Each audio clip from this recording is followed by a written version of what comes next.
Hi, I'm Eric, and this is Listen to Sleep. Another fairy tale by Oscar Wilde this week. It's about friendship, or at least what some people call friendship. It's a great story with a moral. If you're enjoying the podcast, please consider showing your support by following it and writing a review on iTunes or wherever you listen. It really helps.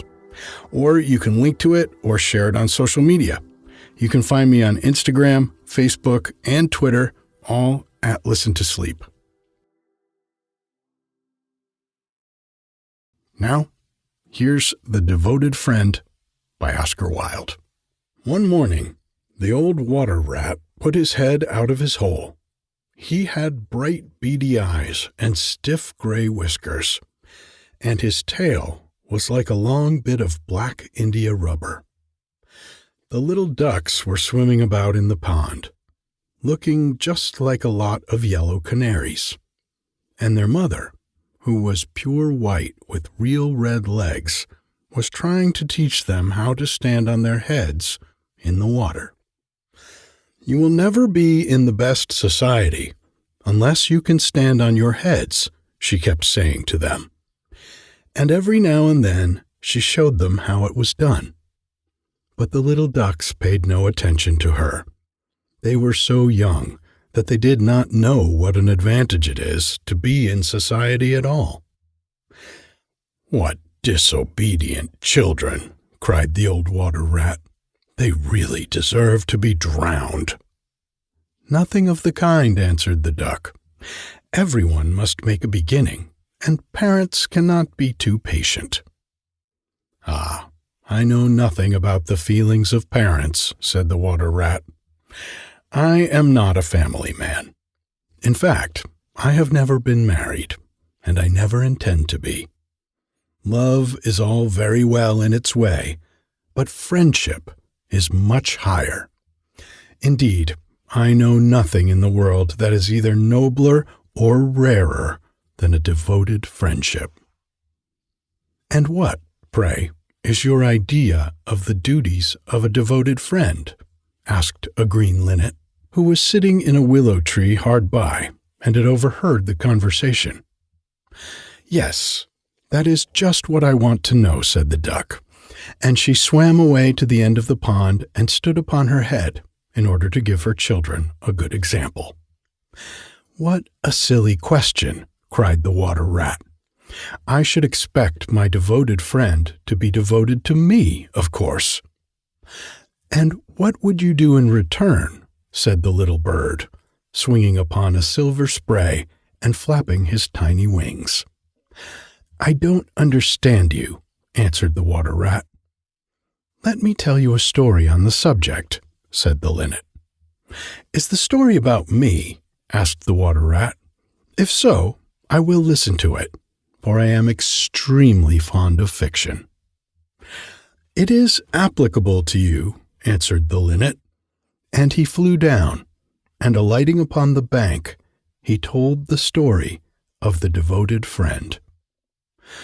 "Once upon a time," said the linnet, "there was an honest little fellow named Hans."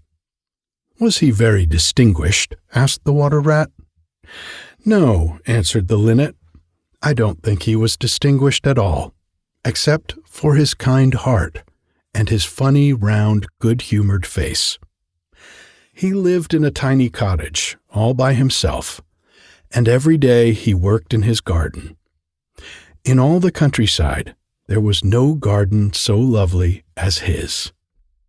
Sweet William grew there, and gillyflowers, and shepherd's purses, and fair maids of France. There were damask roses, and yellow roses, lilac crocuses, and gold purple violets, and white columbine, and ladysmock, marjoram, and wild basil, the cowslip, and the fleur-de-luce, the daffodil, and the clove pink bloomed or blossomed in their proper order as the months went by, one flower taking another flower's place, so that there were always beautiful things to look at and pleasant odors to smell. Little Hans had a great many friends, but the most devoted friend of all was Big Hugh the miller.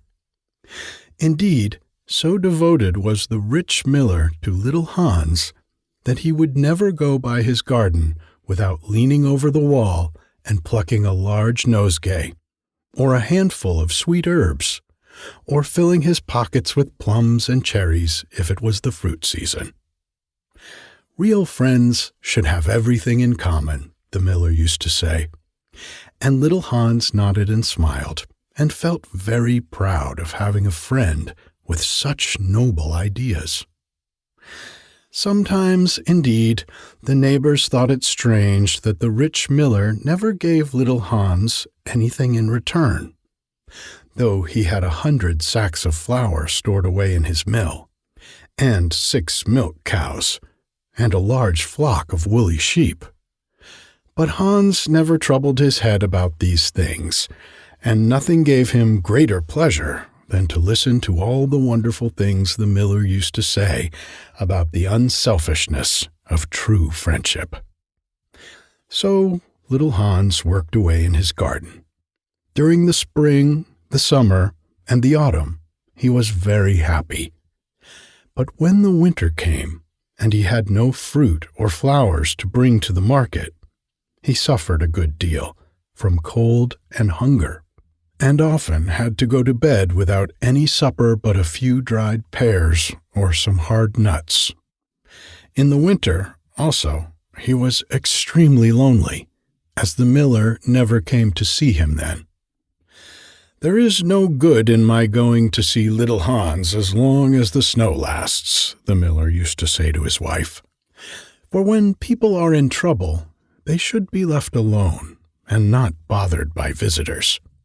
That, at least, is my idea about friendship, and I am sure I am right. So I shall wait till the spring comes, and then I shall pay him a visit, and he will be able to give me a large basket of primroses, and that will make him so happy." "You are certainly very thoughtful about others," answered the wife, as she sat in her comfortable armchair by the big pine-wood fire. "Very thoughtful indeed. It is quite a treat to hear you talk about friendship. I am sure the clergyman himself could not say such beautiful things as you do, though he does live in a 3-storied house and wear a gold ring on his little finger." "But could we not ask little Hans up here?" said the miller's youngest son. "If poor Hans is in trouble, I will give him half my porridge and show him my white rabbits."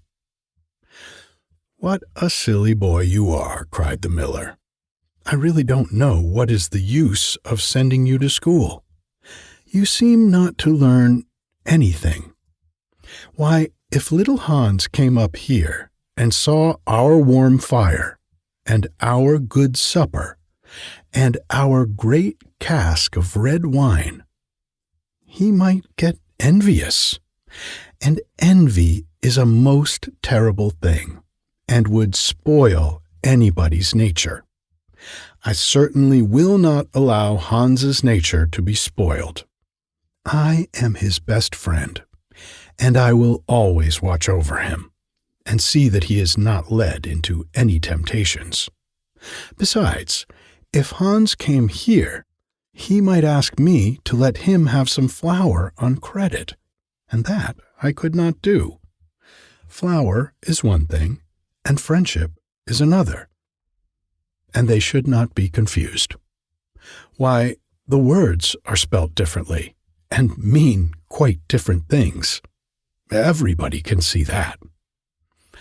"How well you talk," said the miller's wife, pouring herself out a large glass of warm ale.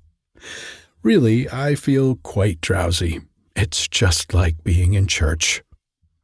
"Lots of people act well," answered the miller, "but very few people talk well, which shows that talking is the much more difficult of the two. and much the finer thing also. And he looked sternly across the table at his little son, who felt so ashamed of himself that he hung his head down and grew quite scarlet and began to cry into his tea. However, he was so young that you must excuse him.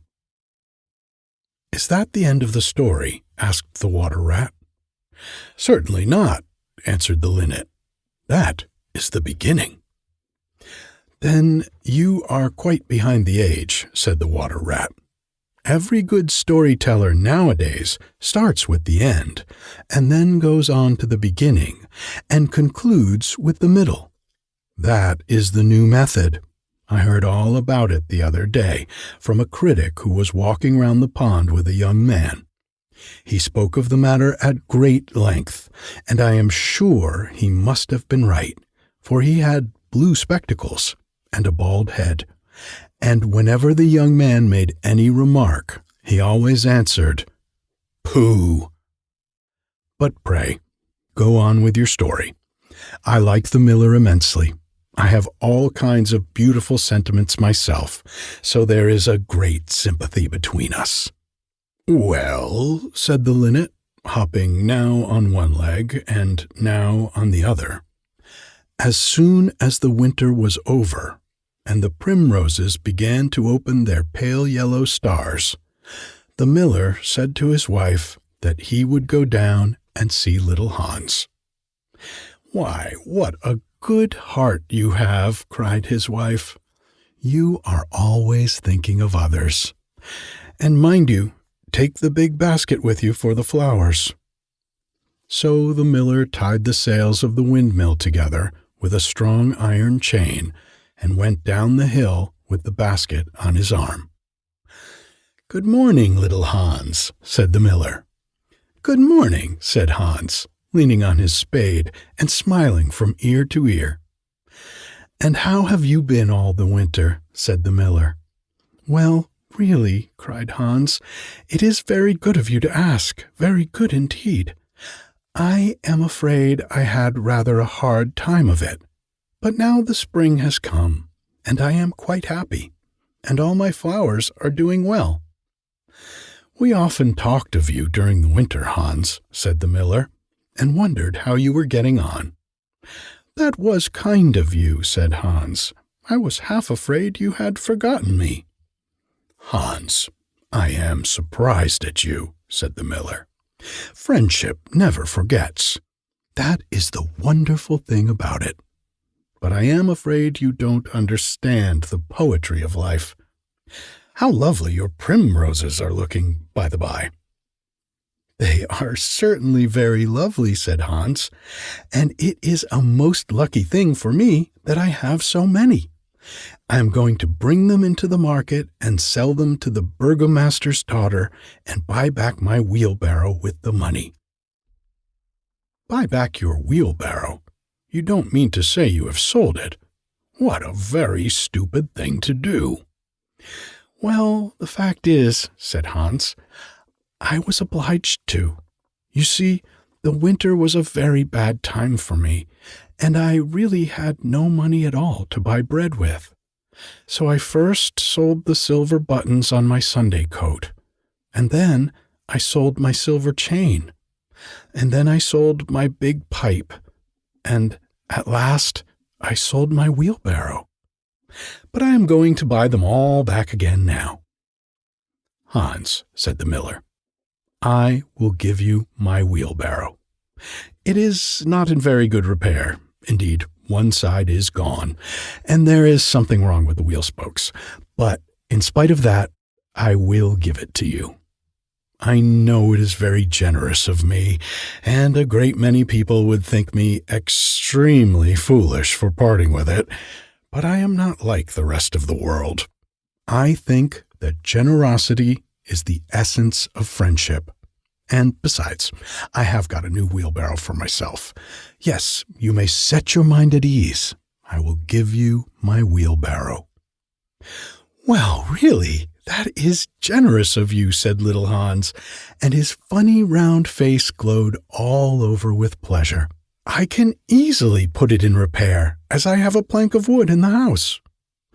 "A plank of wood," said the miller. "Why, that is just what I want for the roof of my barn. There is a very large hole in it, and the corn will all get damp if I don't stop it up." "How lucky you mentioned it. It is quite remarkable how one good action always breeds another. I have given you my wheelbarrow, and now you are going to give me your plank.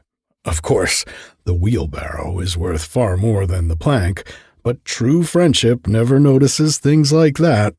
Pray, get it at once, and I will set to work on my barn this very day."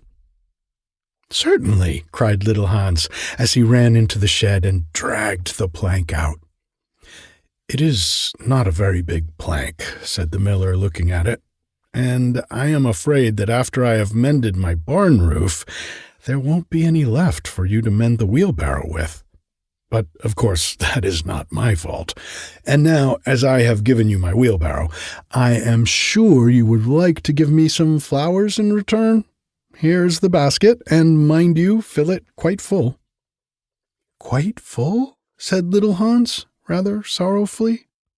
For it was really a very big basket, and he knew that if he filled it, he would have no flowers left for the market. And he was very anxious to get his silver buttons back.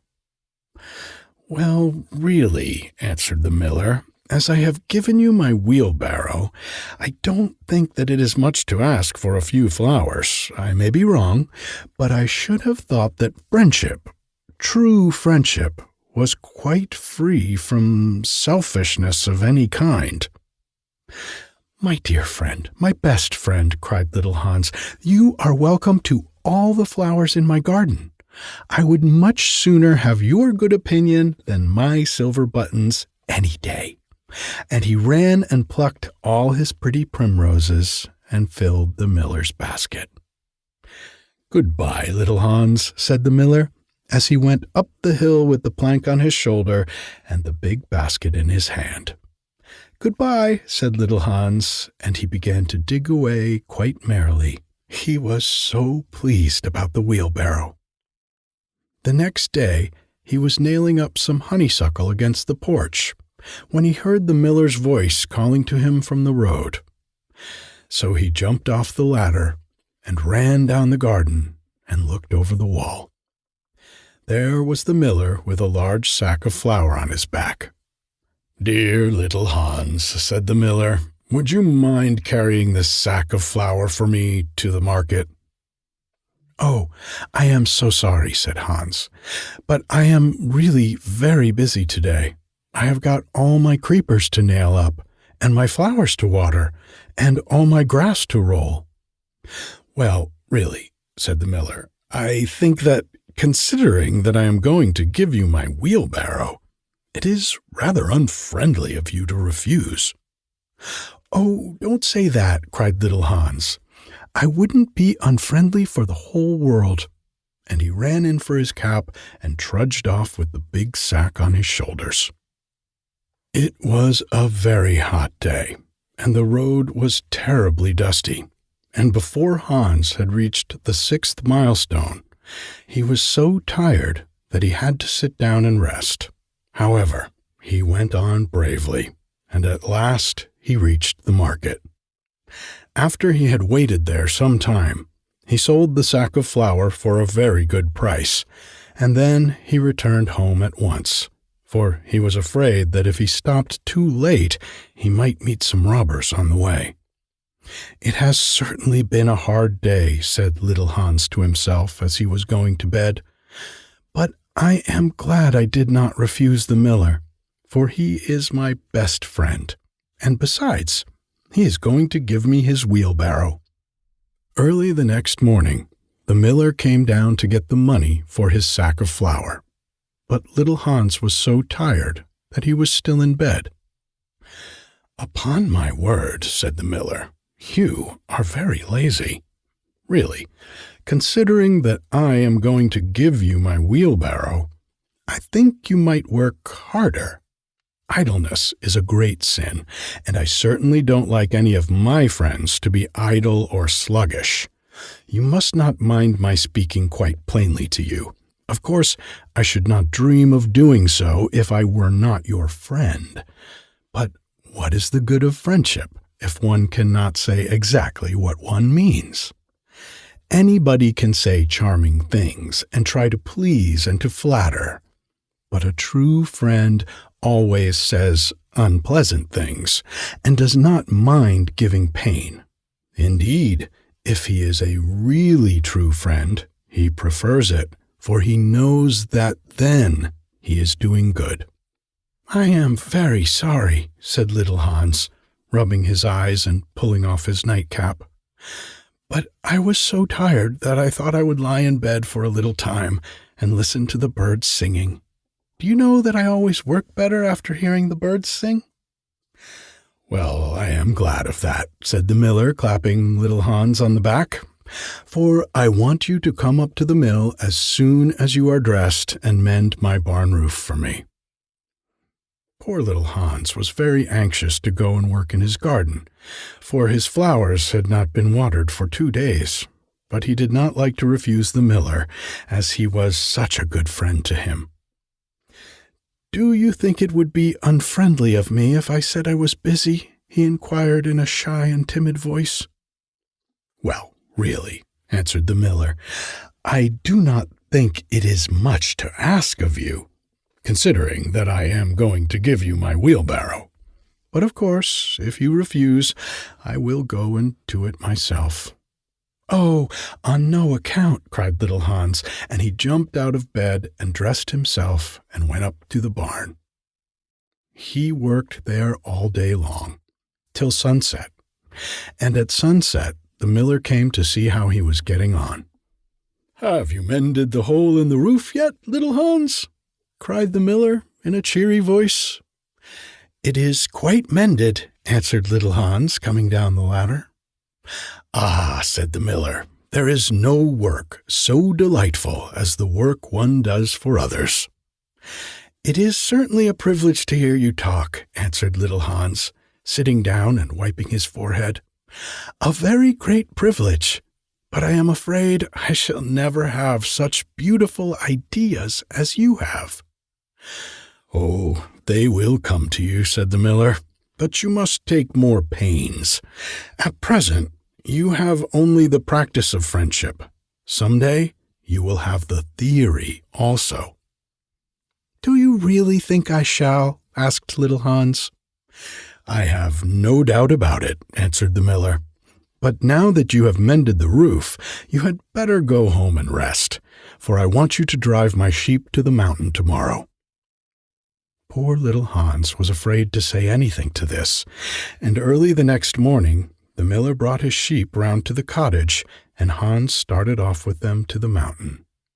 It took the whole day to get there and back, and when he returned he was so tired that he went off to sleep in his chair, and did not wake up till it was broad daylight. "What a delightful time I shall have in my garden," he said, and he went to work at once. But somehow he was never able to look after his flowers at all, for his friend the miller was always coming round and sending him off on long errands, or getting him to help at the mill. Little Hans was very much distressed at times, as he was afraid his flowers would think he had forgotten them. But he consoled himself by the reflection that the miller was his best friend.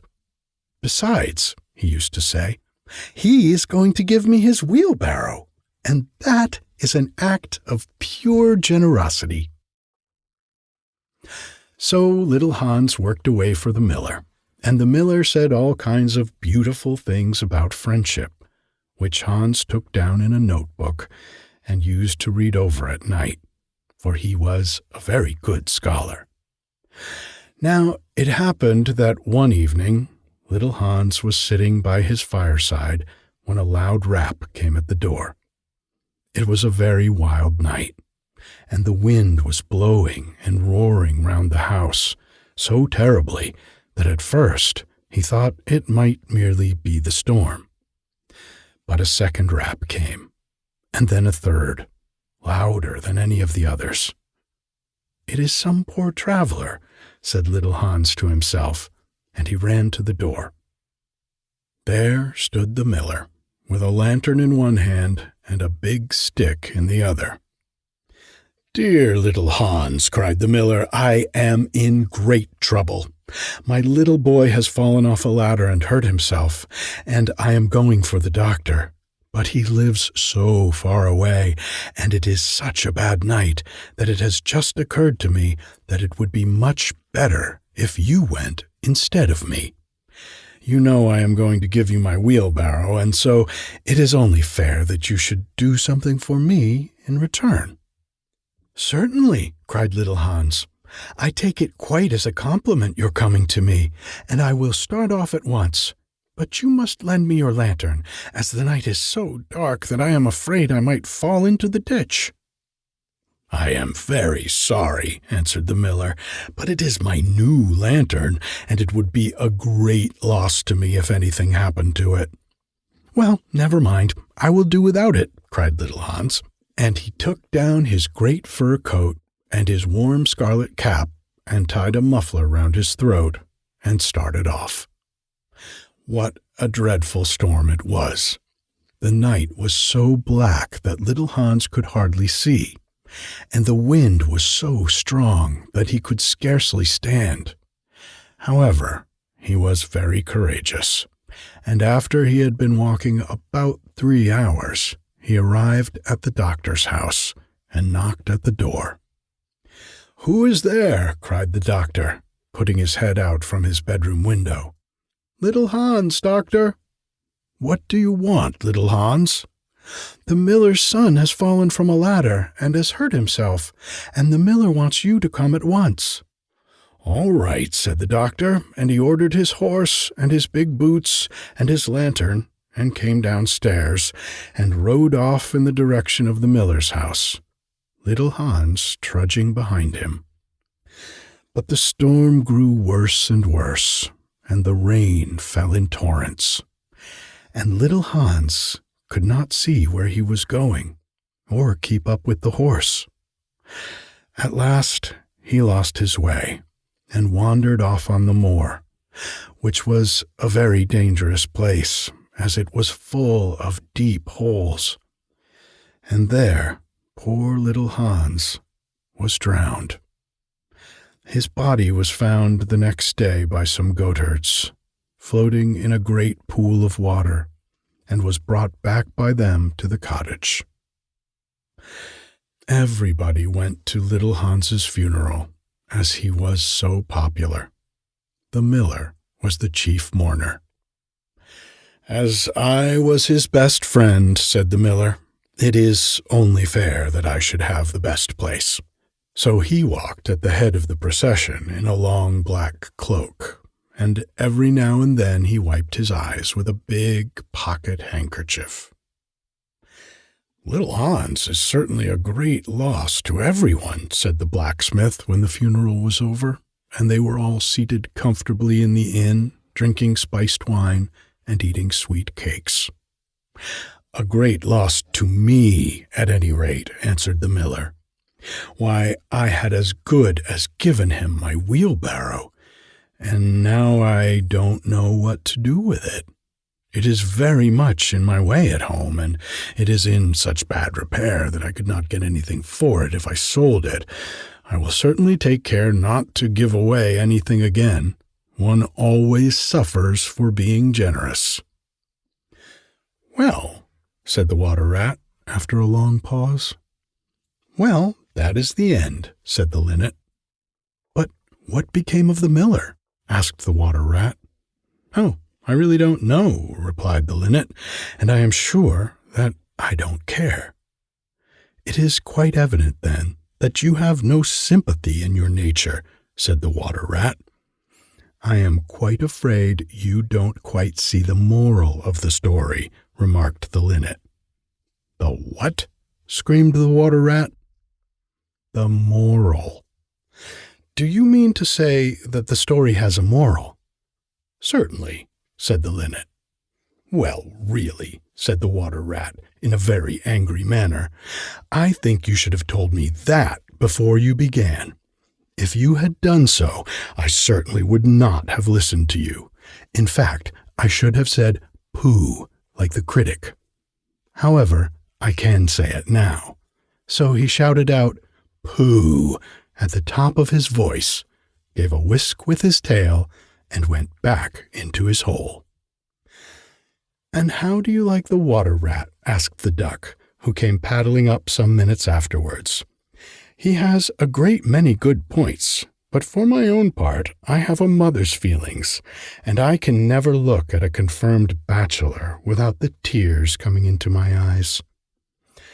"I am rather afraid that I have annoyed him," answered the linnet. "The fact is that I told him a story with a moral." "Ah, that is always a very dangerous thing to do," said the duck. And I quite agree with her.